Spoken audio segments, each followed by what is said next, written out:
जब बाबा साहब की वहाँ से यात्रा जा रही थी तो उन्होंने अपने एरिया में कहा कि आपके पास परमिशन है क्या?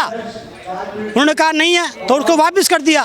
तो वहाँ उस क्षेत्र में जब वो लोग आए तो उन्होंने कहा आपके पास कलश यात्रा की परमिशन है? बोले नहीं है, तो आप भी वापस जाइए। सवाल ये धार्मिक कार्यक्रम की कोई तो परमिशन धार्मिक कार्यक्रम तो भगवान बुद्ध का भी तो था, बाबा साहब का भी तो था।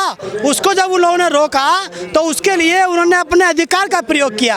अगर उनके पास परमिशन होती तो वो नहीं रोकी जाती। परमिशन उनके पास भी नहीं थी। परमिशन पूछेंगे सबसे नहीं जाटव नहीं, यहाँ जाटव का, चमार का, धोबी धानुक का, अहिर, जाट, गुजर, यादव का मामला नहीं है। यहाँ पे संवैधानिक मामला है। अगर आप हमारी परमिशन पूछते हो तो हम भी तुमसे आपकी परमिशन पूछेंगे अगर आप हमारे एरिया में आओगे तो। वो तो पुलिस प्रशासन का काम है ना। देखिए नहीं, आपने किस ग्राउंड पर हमारी यात्रा रोकी थी? आपने रोकी थी कि हमारे बाबा साहब की जयंती निकालने वाले लोगों के पास में परमिशन नहीं थी, इसलिए उन्होंने हमारी यात्रा को रोका। तो आप भी अपनी परमिशन दिखाइए। आप तो पहली बार निकाल रहे, उनकी तो परंपराएं चली आ रही है कलश यात्रा। नहीं, हमारी भी 50 साल से लगातार निकल रही है। जब से बाबा साहब ने जब से संविधान लागू हुआ है लगातार हमारी यात्रा निकल रही है। सबसे ज़्यादा इस देश में यात्रा निकलने वाली और सबसे ज़्यादा इस देश के अंदर जो है जो प्रोग्राम होने वाले भगवान बुद्ध बाबा साहब पे जयंती मनाई जाने वाली, वो सबसे ज़्यादा इस समय बाबा साहब के नाम पे, बुद्ध के नाम पे हो रही है। सही मानते हैं जो भी हुआ वहाँ पर? हाँ बिल्कुल ठीक हुआ है, वो ठीक हुआ है। पूरा देश उनके साथ है। ये एक नज़ीर पेश करी है, उसी के ब्याह पर 2 जगह और घटना ऐसी घटी हैं। इस तरीके से धीरे धीरे होते हुए देखिए, जो लोग परिवर्तन चाहते हैं, क्रांति चाहते हैं, खाई पैदा नहीं होगी। उनको सोचने के लिए मजबूर होना पड़ेगा कि आपको आगे सोच समझ के फैसला लेना चाहिए। आपको आगे जाके सोच समझ के आपको इस तरह की बातें करनी चाहिए। जगह जगह पूरे देश में जो यात्रा रोकी जा रही है उसके बदले में एक मैसेज दिया गया है। मतलब एक्शन का रिएक्शन होना चाहिए। इससे प्रॉब्लम क्या है? आप भी अपने अंदर सुधार कीजिए। हम तो सुधरे लोग हैं। हम कब मना करते हैं कि आप यात्रा मत निकालो?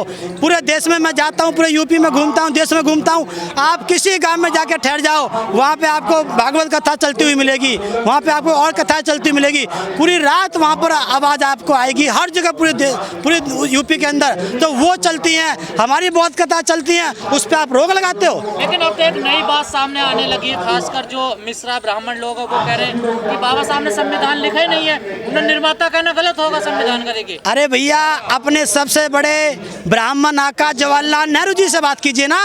जवाहरलाल नेहरू जी ने अपनी किताब में लिखा है, संविधान सभा में बोला गया है, उसकी जाके आप सीडी निकालिए, उसका आप उसका अपना जो पूरा मटेरियल है उसको आप निकालिए। उन्होंने खुद कहा है कि जितने लोगों को अपॉइंट किया गया था संविधान लिखने के लिए, उसमें 6 लोग मैदान छोड़ के भाग गए, 7 में से अकेले बाबा साहब बचे। अगर बाबा साहब नहीं होते संविधान हमारे बीच में नहीं होता। तो सबसे बड़े जो नेहरू, जो सबसे बड़े ब्राह्मण माने जाते हैं उस क्षेत्र के, आपके सबसे ऊंचे एरिया के, उन ब्राह्मणों ने खुद कहा है, ये हमने नहीं कहा है, ये उन्होंने कहा है। पढ़े लिखे नहीं है क्या? उनको पढ़ना चाहिए। अरे भाई, जिनके नाम पर आप यहाँ पर इस देश में रोजी रोटी कमा रहे हो संविधान के नाम पर, मैं तो कहता हूँ पूरे देश के हर एक कोर्ट के अंदर बाबा साहब की स्टैचू होनी चाहिए। जब सुप्रीम कोर्ट में बाबा साहब की स्टैचू हो गई है तो इसका मतलब पूरे देश की जितनी भी जो वो कोर्ट बनती हैं उन सब में बाबा साहब की स्टैचू होनी चाहिए और किसी की स्टैचू नहीं होनी चाहिए। बात आपकी जायज़ है, अभी तक कोई सफलता मिल नहीं पाई है, लेकिन ये जो जगह जगह टुकड़ों में जो मूवमेंट चल रहा था, आंदोलन जो चल रहा था, उसको एक साथ इकट्ठा किया जाए, उसी को लेकर के ये कार्यक्रम हो रहा है। इसके बाद 2 दिन का कार्यक्रम बाबा साहब डॉक्टर अम्बेडकर भवन में हो रहा है। उसको इसीलिए किया जा रहा है कि सारी कमेटीज़ को एक साथ इकट्ठा किया जाए। तो ये आंदोलन बहुत दिन से चल रहा है, मैं भी लगभग 20 साल से इसको फूट है, तो कहाँ से एकजुट हो पाएंगे?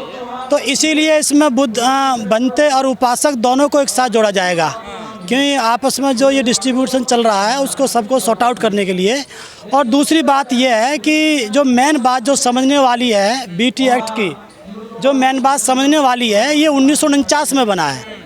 1949 में बनने का मतलब ये है, बाबा साहब के द्वारा धम्म दीक्षा ग्रहण करने से पहले, बाबा साहब ने 1956 में धम्म दीक्षा ग्रहण करी, उससे पहले 1949 में बना। भारत देश की आज़ादी के बाद बना। इसका मतलब कहीं ना कहीं भारत की सरकार जो इंटरिम गवर्नमेंट थी उसके द्वारा बनाया गया, लेकिन बाबा साहब के द्वारा बनाए गए संविधान 1949 में जो लागू हुआ 26 जनवरी, उससे पहले बना। तो इस चीज़ को लेकर के जो यहाँ पे प्रॉब्लम्स जो बन रही हैं कि भाई ये इस बात को डिस्प्यूट को ख़त्म करने के लिए बना था कि उसमें विवाद चल रहा था, इसको कौन मैनेज करेगा इसको, तो उसको लेकर के कमेटी बनाई गई थी। लेकिन उसमें जैसा भी साथियों ने बताया ये तब तक के लिए था जब तक बुद्धिस्ट लोग उस पर आकर के अपना जो है ये ना प्रूफ कर पाएँ कि ये इसको हम लोग चला लेंगे। लेकिन अब बुद्धिस्ट लोग जब बाबा साहब के द्वारा जब धम्म क्रांति हुई तो उसके बाद जब लोग तैयार हुए तो तब से ये आंदोलन लगातार चल रहा है 30-35 साल से, लेकिन ये उसको देने के लिए तैयार नहीं है। हिंदू ये कह रहे हैं ना हमारी आस्था है वो इसलिए बोल रहे हैं कि पूरे देश के अंदर जितने भी बुद्ध विहार थे जो सम्राट अशोक के द्वारा बनाए गए, जनता के द्वारा बनाए गए, वो सारे के सारे बुद्ध विहार की जो मूर्ति थी, जो भगवान बुद्ध की जो प्रतिमाएं थी, उनके ऊपर लीपा पोती करके, उसके ऊपर लिपस्टिक लगा करके, उनको महिला बना करके, उनको अपने धर्म के देवी देवता बना करके इन लोगों ने हिंदू धर्म के देवी देवता बना रही हैं। तो उनको इस बात का डर है कि इस जगह पर भगवान बुद्ध को ज्ञान की प्राप्ति हुई थी, इनकी व्यवस्था को उन्होंने कमज़ोर करने के लिए वहाँ पर ज्ञान प्राप्ति हुई थी वहाँ पर, तो उसको वो ख़त्म करके वहाँ पर वो उस पर हिंदू मंदिर घोषित करना चाहते हैं। अगर आपने देखा होगा तो उसके आसपास के जितने भी इंस्टीट्यूट्स बनाए जा रहे हैं वो सारे के सारे हिंदू मंदिर हैं। वहाँ पे सुबह शाम पूजा अर्चना की जाती है, वहाँ देवी के जगह किए जाते हैं।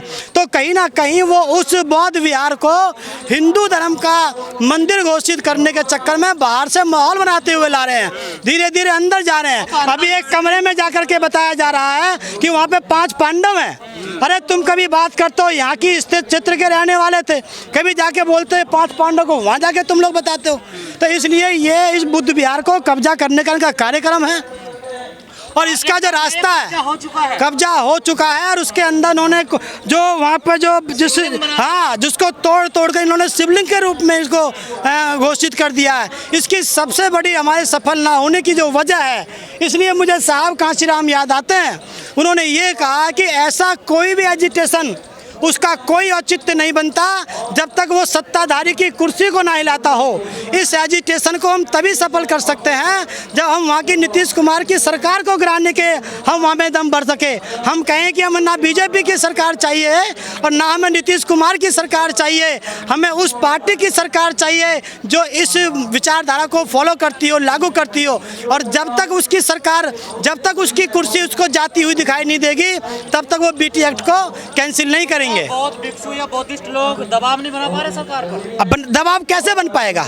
आप देखिए जैसे आपने कहा टुकड़ों में टूट गए हैं, तो अलग अलग अभी वो लामा जी वहाँ पे मूवमेंट चला रहे थे, उनको एक कमरे में बंद कर दिया।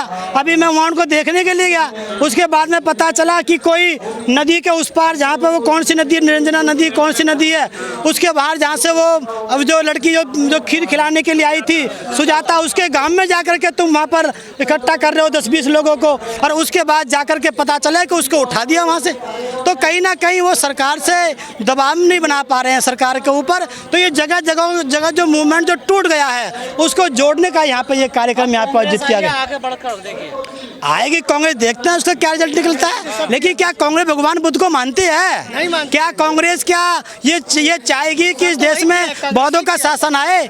अभी आपने एक सवाल पूछा कि हिंदू देश अगर ये घोषित हो जाएगा उसमें दिक्कत क्या है? दिक्कत कैसे नहीं है? ये देश धर्मनिरपेक्ष देश है, ये किसी एक धर्म का देश नहीं हो सकता। जो देश ईसाई धर्म के लागू करते हैं वो लोग खुद कह रहे हैं कि हम भगवान बुद्ध के धर्म को भी यहाँ पे स्थान देते हैं। वो धर्म ये ब्राह्मण कह रहे हैं, ये त्रिपिटक में नहीं लिखा है। ये भगवान बुद्ध और बुद्ध का धम्म जो बाबा साहब ने लिखी है ये उसमें नहीं लिखा है। ये उनका कहना है जिससे कि वो उनको भगवान बुद्ध को भी अपना अवतार बता करके इनको भी हिंदू घोषित करके जो उनके खिलाफ जो विचारधारा चल रही है बराबरी की उसे खत्म किया जाए। भगवान बुद्ध पाखंडबाज के इतने खिलाफ है, उन्हीं के परिसर में पाखंडबाज हो रहा है। हाँ, यही तो हो रहा है। वहाँ पे जो राज्यपाल हैं वो मुस्लिम समाज के, वो जाके वहाँ पूजा अर्चना कर रहे हैं, जबकि उनको निष्पक्ष रहना चाहिए। उनका मतलब क्या है इस काम को करने का? आप एक इंडिपेंडेंट बॉडी हैं, आप सरकार की बॉडी नहीं है, आप एक संवैधानिक बॉडी हैं, आपकी ड्यूटी नहीं बनती है। आपको मस्जिद तक में जाने का अधिकार नहीं है अगर आप एक राष्ट्रपति हैं तो, एक आप राज्यपाल के हैं तो फिर भी उसके बावजूद भी सरकार। आपके आंदोलन विफल हुए। देखिए ग्वालियर हाई कोर्ट में भी आप लोग मूर्ति नहीं लगवा पाए, मूर्ति आने के बाद भी नहीं लग पाई। देखिए हाँ, विफल इसलिए हो रहे हैं क्योंकि हम सरकार को हिलाने की स्थिति में नहीं है। साहब कांसीराम की वो बात याद आती है कि हम सरकार को नहीं हिला पाएंगे तो हमारे आंदोलन सफल नहीं होंगे। इसलिए हम बराबर कहते रहते हैं कि आपको कहीं ना कहीं उस पार्टी का साथ देना पड़ेगा जो इस विचारधारा को मानती है। आप वोट देते हो कांग्रेस, बीजेपी और वो नीतीश कुमार को, लालू के लड़के को, और उम्मीद करते हो कि आप वहाँ पे बोध गया को आप वहाँ पर खाली करवा लेंगे। इसलिए आपको उस पार्टी को वोट देना होगा। मैं सीधे शब्दों में कहता हूँ कि बहुजन समाज पार्टी को आपको वोट देना होगा, तब जाकर के आपका आंदोलन सफल होगा। बहन जी तो इसके समर्थन में आएंगे? आइए, हाँ, उन्होंने ट्वीट भी किया है। उनके बीजेपी या नीतीश कुमार, तेजस्वी कोई नहीं?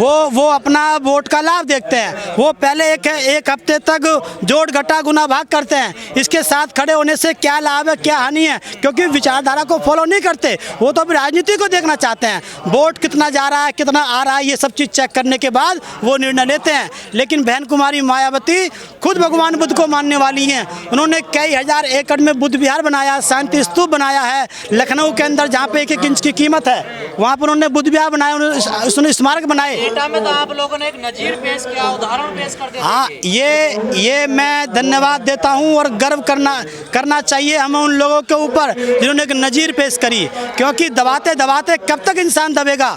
एक समय ऐसा था कि उसको दबाने से वो गुलामी स्वीकार कर लेगा, लेकिन अगर अब दबाने का प्रयास करोगे, जब से बाबा साहब का संविधान लागू हुआ है, उसके बाद जितना दबाने का प्रयास करोगे तो एक दिन ये दबाव एक क्रांति का रूप धारण करेगा। उसके लिए आपने यहाँ पे देख लिया होगा, चाहे वो बोर्ड का लगाने का मामला रहा हो उनकी तरफ, वहाँ पर विरोध हुआ, चाहे वो बारात को रोकने का प्रयास किया गया हो इस क्षेत्र में, हमारे पश्चिम उत्तर प्रदेश में, वहाँ पर मुंहतोड़ जवाब दिया गया हो, एटा के अंदर उसका जवाब दिया गया हो, तो कहीं ना कहीं क्रांति आने वाली है।